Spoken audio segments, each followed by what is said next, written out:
રાજકોટ જિલ્લાની અંદર 1 થી 12 ધોરણ સુધીમાં અને ખાસ કરીને 1 થી 10 ધોરણ સુધીમાં જે વિદ્યાર્થીઓ ક્રમ અનુસાર ભણતા હોય અને એ વિદ્યાર્થીઓ ભણતા ભણતા પોતાનો અભ્યાસ છોડી દે તો આવા સંજોગોમાં એને ડ્રોપ આઉટ ગણવામાં આવતા હોય છે.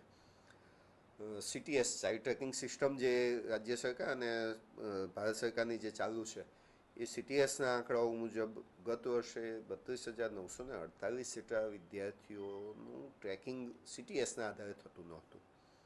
આ વિદ્યાર્થીઓના આંકડા રાજ્ય સરકાર તરફથી અમને આપવામાં આવે, શિક્ષણ વિભાગ તરફથી આપવામાં આવે ને તેનો સર્વે CRC મિત્રો દ્વારા કરાવવામાં આવ્યો. CRC અને શિક્ષક મિત્રો દ્વારા જ્યારે આનો સર્વે કરાવવામાં આવ્યો ત્યારે અમુક બાબતો જે ખૂબ સારી હતી તે પણ ધ્યાન ઉપર આવી અને ક્યાંક જે આપણે જાગૃત થવા જેવું હતું તે બાબતો પણ ધ્યાન ઉપર આવી છે.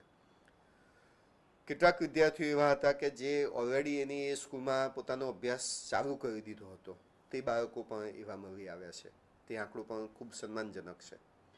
કેટલાક વાલીઓને સમજૂત કર્યા અને ફરીથી રીએનરોલમેન્ટ કરાવડાવ્યા અને આ વર્ષના પ્રવેશોત્સવ જે થવાનો છે હવે જે 17, 18, 19 તારીખોમાં જૂન મહિનામાં જે શાળા પ્રવેશોત્સવ થવાનો છે તેમાં આ બાળકોને અમે પ્રવેશ સુનિશ્ચિત કરવાના છીએ. આની સાથે સાથે કેટલાક બાળકો અન્ય શાળાની અંદર ભણવાનું શરૂ કરી દીધું હતું, પરંતુ CTSમાં પ્રાઇવેટ શાળા હોય તો એ શાળાઓએ પોતાનું ટ્રેકિંગ પ્રોપર વેમાં ન કર્યું હોય તેના હિસાબે એ બાળકો ટ્રેક નહોતા થતા, તો એ બાળકોનું પણ અમે ટ્રેકિંગ પૂર્ણ કરેલું છે. હવે જે સૌથી વધુ બાબત જરૂરી છે એની ઉપર આવું છું. 8,087 જેટલા બાળકો એ માઇગ્રેટ થયેલા છે. આ માઇગ્રેટ થયેલા બાળકો એટલે રાજકોટ જિલ્લામાંથી અન્ય જિલ્લામાં કે રાજકોટ જિલ્લાના ગુજરાત રાજ્યના રાજકોટ જિલ્લામાંથી અન્ય રાજ્યમાં જતા રહેલા છે. આ બાળકોનું પણ ટ્રેકિંગ અત્યારે હાલ અમારું ચાલુ છે કે એ બાળક કયા જિલ્લામાં ગયું છે. જે તે જિલ્લામાં ગયું હોય ત્યાં પણ એનો પ્રવેશ સુનિશ્ચિત થાય તે પણ અમારા વિદ્યાર્થીઓના નામજોગનો અમારો આ પ્રયત્ન ચાલી રહ્યો છે અત્યારે હાલ. જો બીજા રાજ્યમાં ગયું છે તો એ રાજ્યમાં પણ એનું એડમિશન સુનિશ્ચિત થાય નજીકની શાળામાં, એના માટેના પણ પ્રયત્નો અમારા શિક્ષક મિત્રો દ્વારા, CRC મિત્રો દ્વારા કરવામાં આવનાર છે નજીકના સમયમાં. બીજા 12,543 જેટલા વાલીઓ છે કે જે વાલીઓ પોતે આગળ ભણવાની વિદ્યાર્થીને આગળ ભણવાની ના પાડી રહ્યા છે. આ એક આંકડો આપણા બધા જ માટે સામાજિક રીતે પણ જવાબદારીની રીતે ગણીએ તો ચિંતાજનક છે.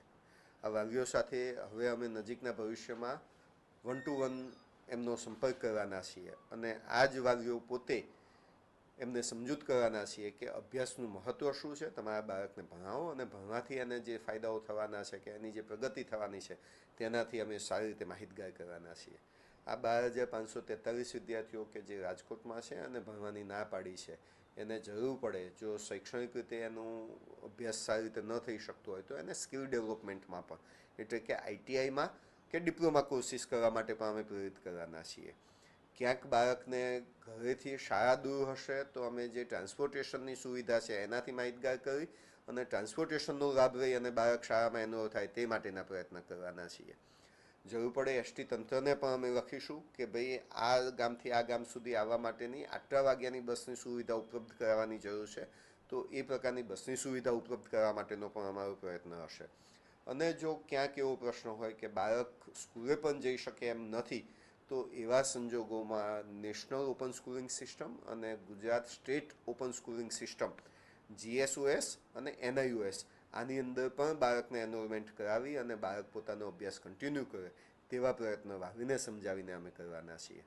આ માટેનો અમારું પોતાનું એક આયોજન એવું છે કે જે ગામમાં માધ્યમિક શાળા નથી અને દીકરીઓ જો ભણવા બીજા ગામ સુધી નથી જઈ શકતી તો રાજ્ય સરકારની વંદે ભારતની જે ચેનલો છે એમાં ધોરણ વાઇઝ જુદા જુદા અભ્યાસક્રમો માટેના સેલ્ફ લર્નેડ વિડીયો આવતા હોય છે.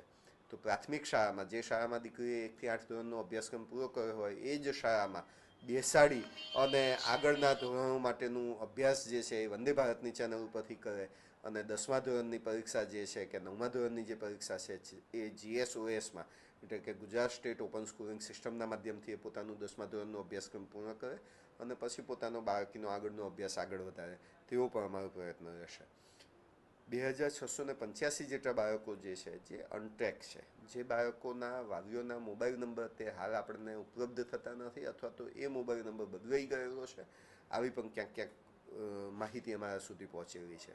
તો આ બાળક છેલ્લે જે સ્કૂલમાં અભ્યાસ કરતું હોય તે સ્કૂલના શિક્ષક મિત્રો પોતે છેલ્લું એનું જે રેસિડન્સ એડ્રેસ છે ત્યાં જઈ સંપર્ક કરશે અને ત્યાં આજુબાજુમાં જઈ અને કઈ શાળામાંથી એને છેલ્લે કઈ જગ્યાએ ગયા એવા પાડોશી પાસેથી પણ માહિતી મેળવવાનો કે એનો બદલાયેલો જો ફોન નંબર હોય અથવા તો કોઈ મિલમાં કામ અથવા કારખાનામાં કામ કરતા હોય તો કારખાનાના માલિક સાથે પણ સંપર્ક કરી અને એ વાળી કઈ જગ્યાએ ગયા છે અથવા તો એનો બીજો નંબર કયો છે એ નંબર મેળવી એ બાળકોને ટ્રેક કરી અને એ બાળકોનું પણ આગળનું અભ્યાસ ચાલુ રહે તેવા અમારા શિક્ષણ વિભાગ તરફથી પ્રયત્નો થવાના છે. સમગ્ર રાજ્યમાં આ પ્રકારની કસરત ચાલુ છે. આ જ પ્રકારની કસરત રાજકોટ જિલ્લામાં પણ ચાલુ છે. આવનારા પ્રવેશોત્સવમાં આ બાળકોના એડમિશનો અમે સુનિશ્ચિત કરવાના છીએ અને નો સ્ટુડન્ટ લેફ્ટ બિહાઇન્ડ, એક પણ વિદ્યાર્થી પોતાનો અભ્યાસ અધૂરો ન છોડે તે માટેની રાજ્ય સરકારની જે આ આખી મુહિમ ઉપડેલી છે તેની અંદર રાજકોટ જિલ્લાનું આખું આ તંત્ર આવી રીતે કામ કરવાનું છે. નજીકના ભવિષ્યમાં આટલું કામ થઈ ગયેલું છે.